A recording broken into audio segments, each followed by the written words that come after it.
So welcome to our video on how to register with Ofsted.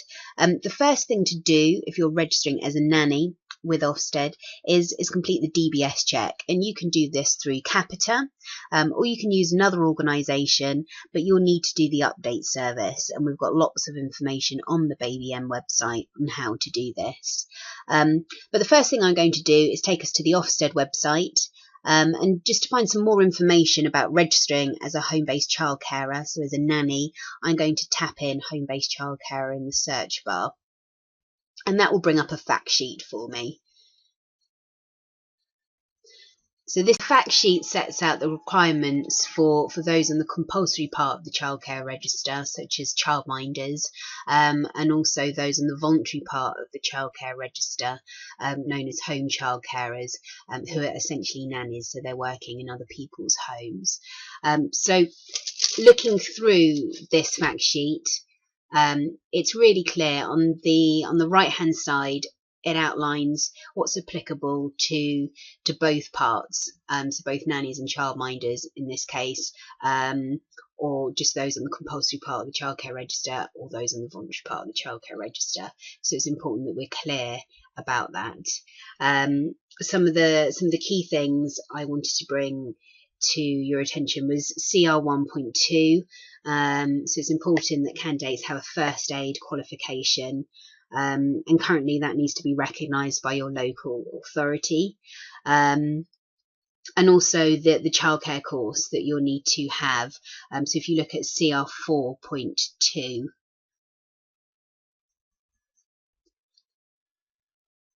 under qualifications and training,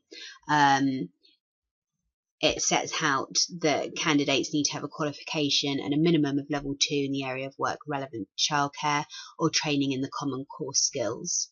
And we offer that training at Babyem on a monthly basis. And it's really important that candidates on both parts of the register have insurance. So if you looked at CR 14.1, it outlines this here, and there are many companies that offer insurance, and again on the Babyem website we've got lots of information regarding this. But these requirements are also listed on the CR1 form, especially the ones around keeping children safe and so on and so forth.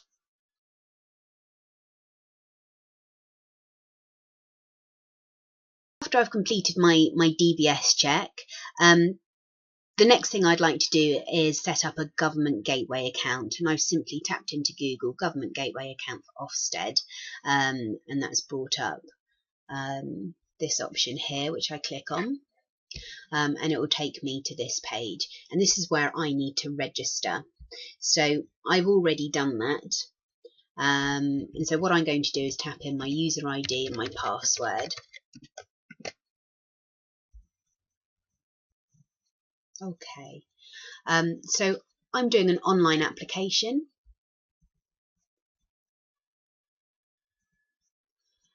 and I'm completing the CR1 application form as a nanny, registering on the voluntary part of the childcare register. And on the first page, it just gives me an introduction to how to complete the form. So click next. I'm registering as a home-based childcarer, and I haven't registered with Ofsted previously. Obviously, if you have, you'd click yes. I'm not known to Ofsted. Obviously, if you are, you'd click yes. And I'm registering as an individual. For the purpose of this, I'm going to put Miss and then Emma Dewey. And I'm going to say that I haven't been known under another surname. Obviously, if I have, I'd click yes. So date of birth, I'm going to click this here.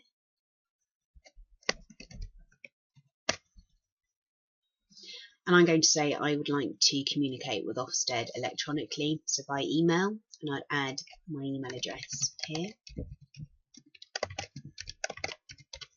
I haven't lived outside of the UK in the last 5 years. If I had, I'd need to write this down. It's really important that this all correlates with what you've written in your DBS check. So I'm going to write my address.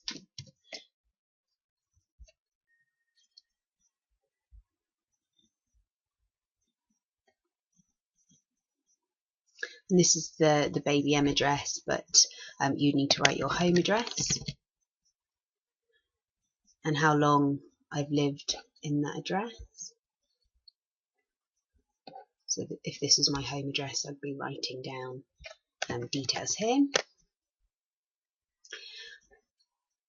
And here, if you hadn't lived in that one place for 5 years, you'd be writing down other details below.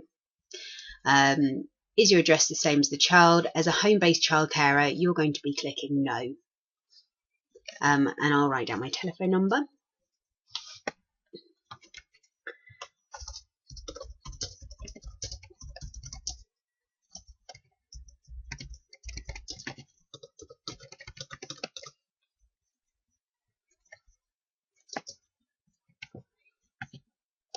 So home telephone number and mobile telephone number.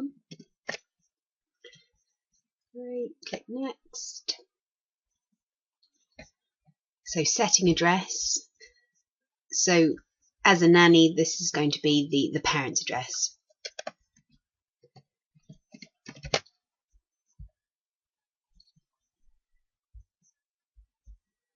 So I've just created an address here to add. And I'm going to say how long that I've worked with that family. So the 1st of January 2012. And I'm going to write down their telephone number. So 0208 111 1111.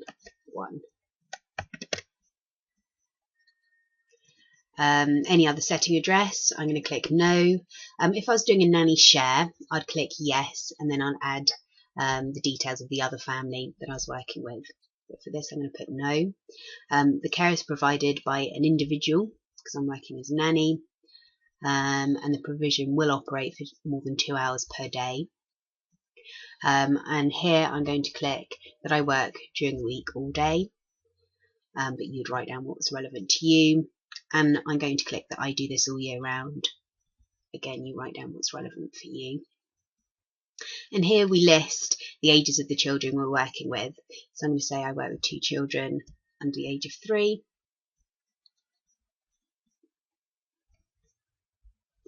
And this section, section F, is around your suitability to work with children and relates to your DBS check as well. So here, if I'd had any criminal convictions, I'd need to be really clear and really honest, but I'm going to click no for the first question. So in regards to the DBS check, if I had done this through Capita, I would click yes. And if I had received the certificate through the post, I would click yes here. And here I'd write the number on the certificate that usually starts with 00. So, and then 00, 10-digit number.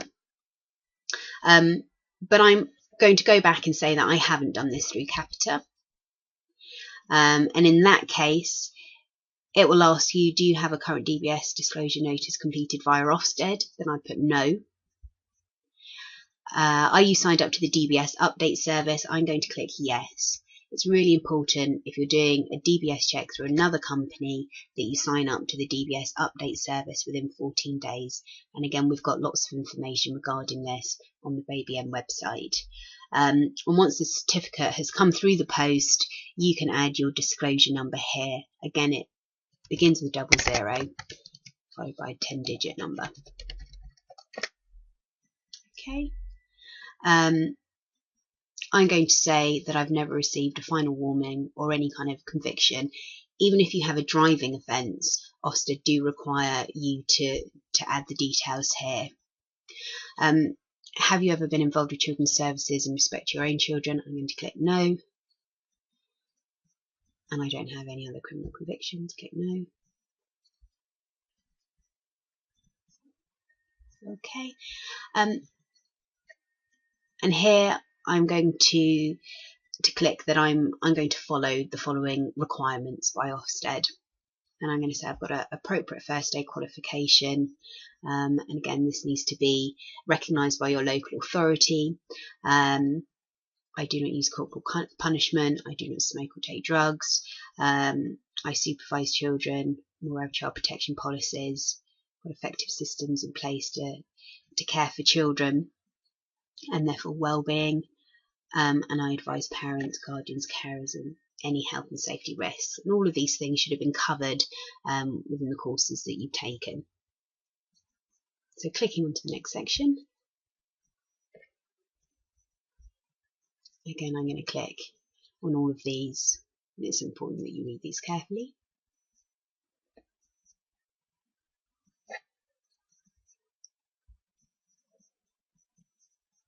The bottom part of this section is that you'd inform Ofsted if anything happened to the child.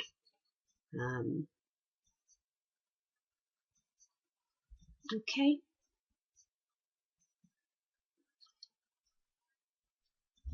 Go to the bottom of this form. Obviously I'm going to read this bit carefully.